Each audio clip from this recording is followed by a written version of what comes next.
नमस्कार साथियों।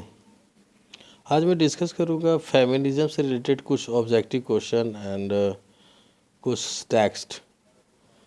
तो चलिए देखते हैं। फेमिनिज्म की परिभाषा पहले समझ लेते हैं। फेमिनिज्म क्या होता है? एकदम बहुत शॉर्टकट परिभाषा है। इस परिभाषा को कोई भी इजीली याद कर सकते हैं, माइंड में रख सकते हैं। देखिए फेमिनिज्म क्या है ना, उसकी परिभाषा हम लोग देख लेते हैं।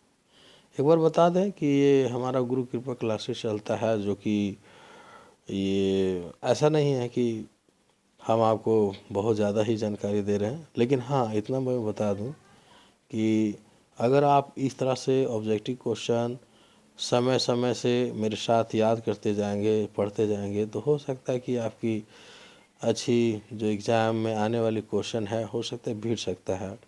और भिड़ता भी बहुत है, क्योंकि ये मैं क्वेश्चन जो हैं सिलेक्ट करके चूज़ करके मैं रखता हूँ, और उसी क्वेश्चन को है ना, आया हुआ क्वेश्चन को क्या करता हूँ कि वीडियो में डालने की कोशिश कर रहा हूँ मैं। तो गुरु कृपा क्लासेस देखते हैं। कहता फेमिनिज्म कहता है equal social, political, economics, legal rights and opportunities for man and women is called feminism. Feminism क्या है? इक्वल राइट्स है। फेमिनिज्म क्या है? इक्वल राइट्स है। इक्वल राइट्स को ही फेमिनिज्म कह सकते हैं, ठीक है। जैसे इसमें मुख्य राइटर वीआईपी राइटर्स लोग बोल सकते हैं इसमें कि इसमें जो है Christine de Pizan 1364 and 1430 born death आप लोगों को सबको पता है ये होता है। ये क्रिस्टिन डी पीजन जो है ये फ्रेंच राइटर हैं। इन्होंने जो बुक लिखी हैं, the book of city of ladies, the book of cities of ladies, the first women to write about equalities of the sexes. ये पहली वुमेन थी जो इक्वालिटी के बारे में सेक्सेस के बीच में लिखी हैं।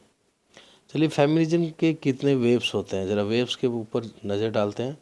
कहता है इनके 3 वेव्स होते हैं। फेमिनिज्म के कितने वेव्स होते हैं? 3 वेव्स होते हैं। क्वेश्चन नंबर 2 में देख रहे हैं हम लोग।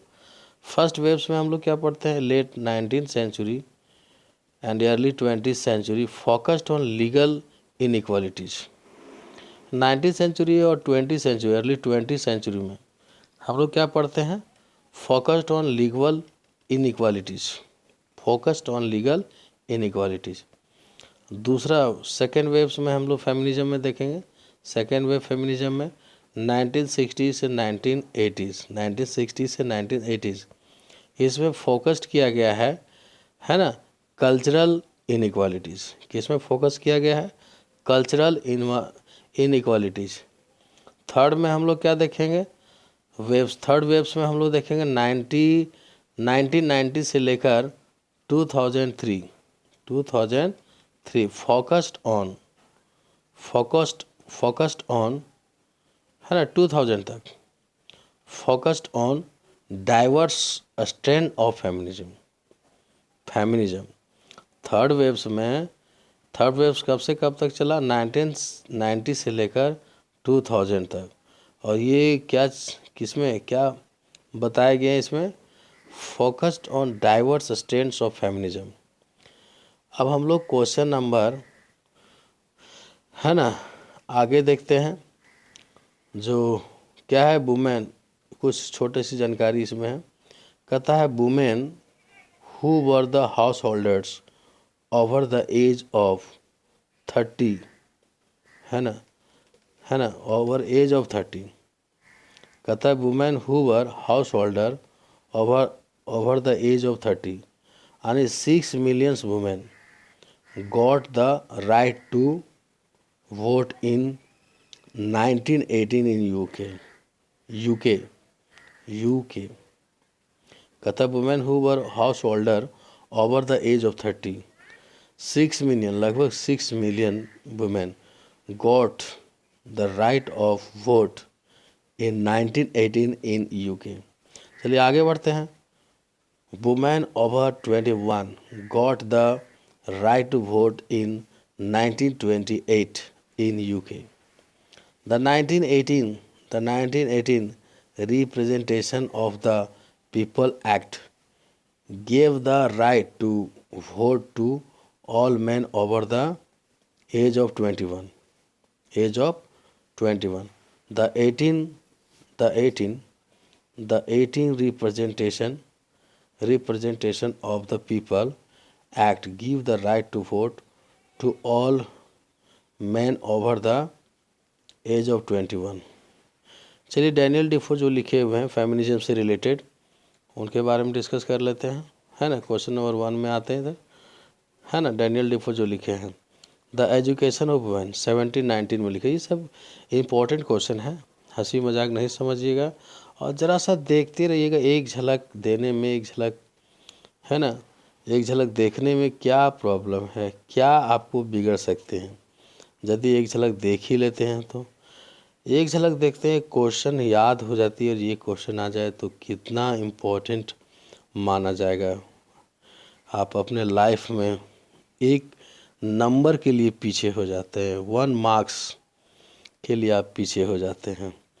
कतर सेकंड में देखते हैं फेमिनिस्ट राइटर जो है हन्ना वुली है, एने ब्रेडस्टीड है ना, फ्रैंकोइन पॉलियन है, de la Barre, Francois de la Barre, Margaret Cavendish. Third में देखते हैं Margaret Cavendish, first English women to write under her own name.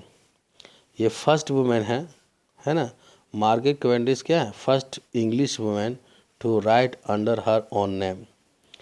ये पहली लेडी है जो किसी भी चीज़ को लिखी अपने नाम से। चूँकि पहले क्या होता था, पहले, है ना, लेडीज़ राइटर को पहले डर लगता था, पहले डर जाती थी लेडीज राइटर कि पता नहीं कि यदि पब्लिश कराएंगे और पब्लिश में हमारा नाम पब्लिश होगा तो शायद मुझे परेशान करेंगे लोग।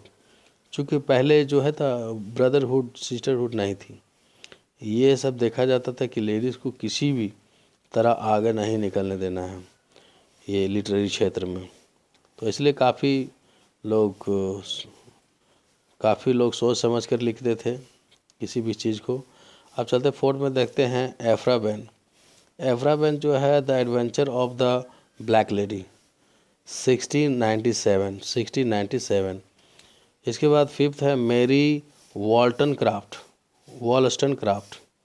मेरी वॉलस्टोनक्राफ्ट, ये vindication of the right of women 1792। ये भाई बहुत ही भी इम्पोर्टेंट है, VVI है, ठीक है, वेरी वेरी इंपॉर्टेंट है। इसे याद ही कर लेना है, दिल में दिमाग में बिठा लेना है। मेरी वॉलस्टोनक्राफ्ट, ये vindications of the right of women 1972 में जो लिखा गया था। जैन ऑस्टिन का तो सब लोग जानते हैं। जैन ऑस्टिन जो है, Jain Austin theme of love and marriage में लिखा करती थी। जैन ऑस्टिन हमेशा थीम जो इनका होता था लव एंड मैरिज में। इन्होंने जो बुक लिखी है उसके बारे में बता दें हम। पहला है सेंस एंड सेंसिबिलिटी, दूसरा है प्राइड एंड प्रेजुडिस, तीसरा है ईमा, चौथा है परसुएशन, पांचवा है मैन्सफील्ड पार्क और छठा है Northanger Abbey. Charlotte Bronte Jane Eyre book लिखे हैं। इमली ब्रॉन्टी बुदरिंग हाइट्स लिखी है। Elizabeth Gaskell wives and daughter, George Eliot Romola Middlemarch, है ना। तो ये ज़रा ध्यान से देखेंगे, सब पढ़ लेंगे एक बार, चूँकि ये सब इम्पोर्टेंट क्वेश्चन है। यदि इस तरह से प्रैक्टिस करते जाओगे तो हो सकता है कि आपका ऑब्जेक्टिव क्वेश्चन जो रहेगा बहुत ही अच्छा होगा, है ना।